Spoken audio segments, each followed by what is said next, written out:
को धमकाया जा रहा है, भगा दी जाओगे, शासन से गलत काम हो जाएगा, मुकदमा किया जाएगा।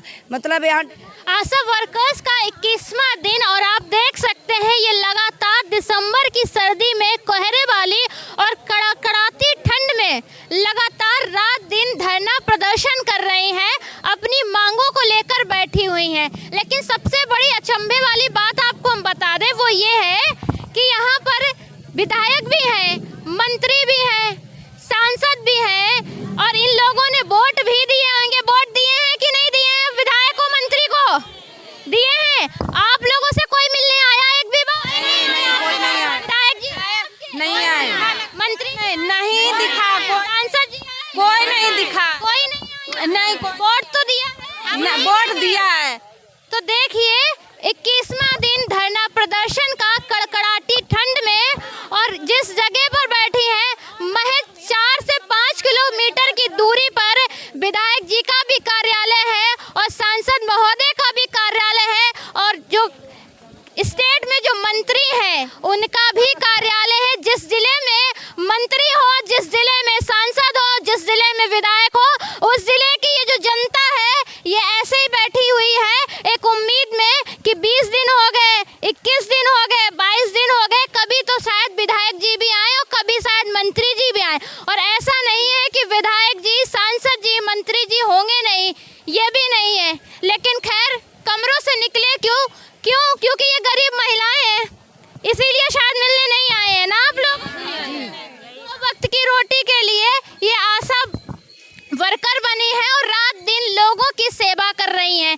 पहली बात, इन लोगों के ऊपर FIR की नोटिस भेजी गई है। क्यों? अब क्या इंडिया में डेमोक्रेसी में अगर कोई धरना प्रदर्शन करता है, अगर कोई स्ट्राइक पे बैठता है तो शायद इन लोग जैसे FIR भी कर दी जाए। क्यों आप लोगों पर FIR की गई?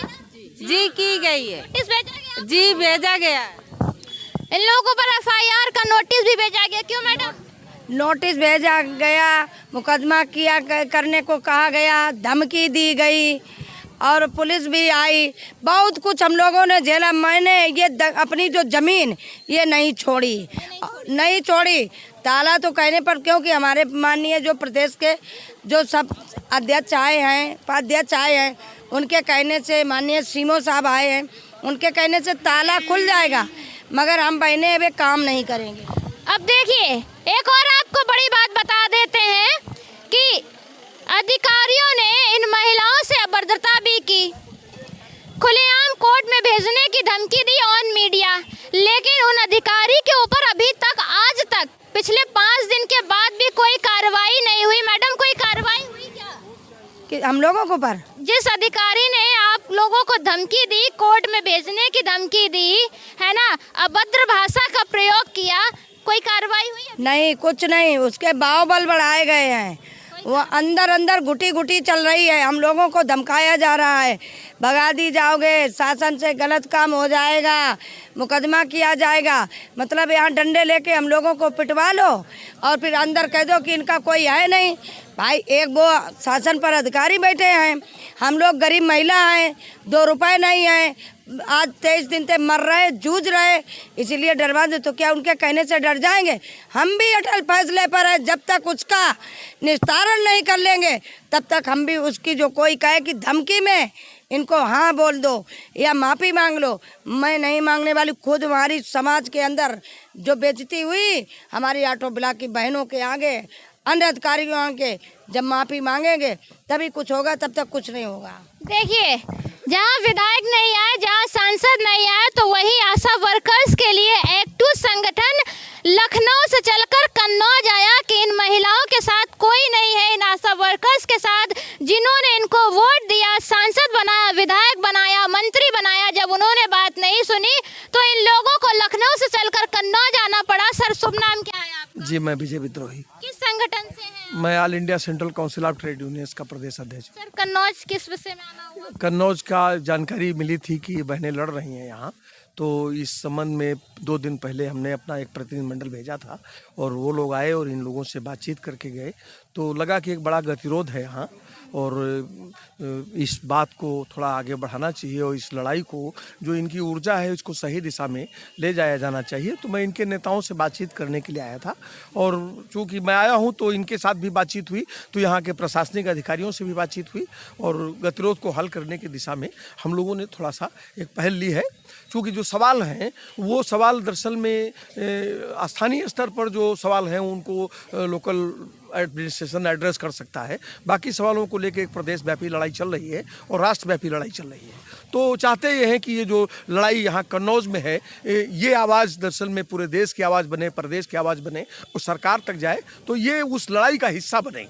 हम ये संदेश लेके ये न्योता देने के लिए भी यहाँ आए थे आज। अच्छा सर, क्या लग रहा है इसके अलावा कन्नौज के अलावा भी किन किन सिटीज़ में चल रहा है? देखिए पूरे प्रदेश के अंदर जो है हम लोगों का एक तो धारावाहिक रूप से हम लोगों ने एक आंदोलन को चला रखा है। 1 साल से एक धारावाहिक आंदोलन चल रहा है और उस आंदोलन को अनवरत हम लोग आगे बढ़ा रहे हैं।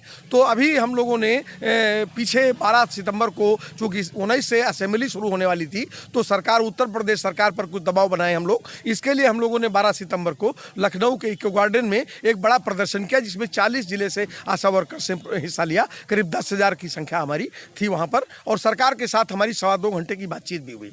हमने अपने सवालों को उनके सामने रखा, उसमें क्या हुआ क्या नहीं हुआ वो एक दूसरा पहलू है। इसी तरह पार्लियामेंट शुरू होने वाला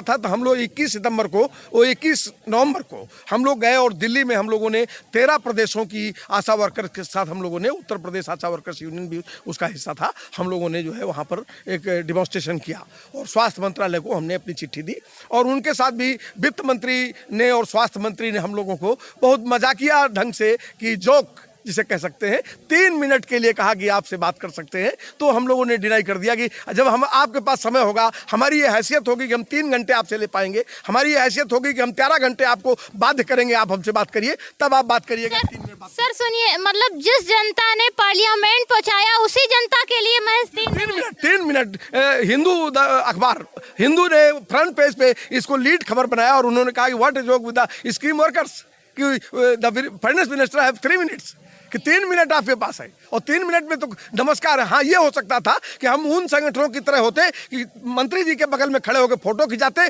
आके इनको दिखाते कि देखिए आपका बात करके हम आ गए, तो हम जा सकते थे।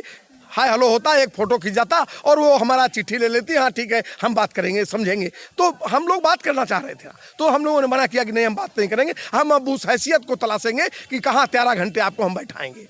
तो हम लोग वापस लौट आए और हम अगली तैयारी में हैं और 26, 27, 28 3 दिन का पूरे प्रदेश में कार्यक्रम है और 5 जिलों में जो हमारे जोन के रीजन हैं उनमें हमारा बरेली है और गोरखपुर डिवीज़न है, लखनऊ मंडल है, इनमें कार्यक्रम शुरू हो गया है। अभी आज से ही लोगों ने शुरू कर दिया है, तो अभी ये चलेगा और 28 तारीख तक चलेगा। और हम इन सबको भी हमने कहा है कि इन 3 दिनों में आप लोग भी अपने प्रोटेस्ट को थोड़ा बड़ा करिए। तो देखिए ये प्रोटेस्ट लगातार 20 दिनों से चल रहा है, आज 21वां दिन है और अपनी मांगों को लेकर आशा वर्कर्स विनोद दीक्षित में बैठी हुई हैं। कभी इन्होंने छत से कूदने का प्रयास किया, कभी यहीं खाना बनाने का प्रयास किया, खाना बनाया भी, यहीं रही यहीं सोई, सब कुछ यही किया, लेकिन न जनप्रतिनिधि के कानों में ये बात गई और ना ही अधिकारियों के कानों में बात गई और ना ही इन आशा वर्कर्स को, जो कहते हैं स्वास्थ्य महकमे की रीढ़ की हड्डी है, बड़ी बड़ी बातें तो कर लेती है सरकार, लेकिन बड़ी बड़ी बातों वाली सरकार में जनता कितनी खुश है।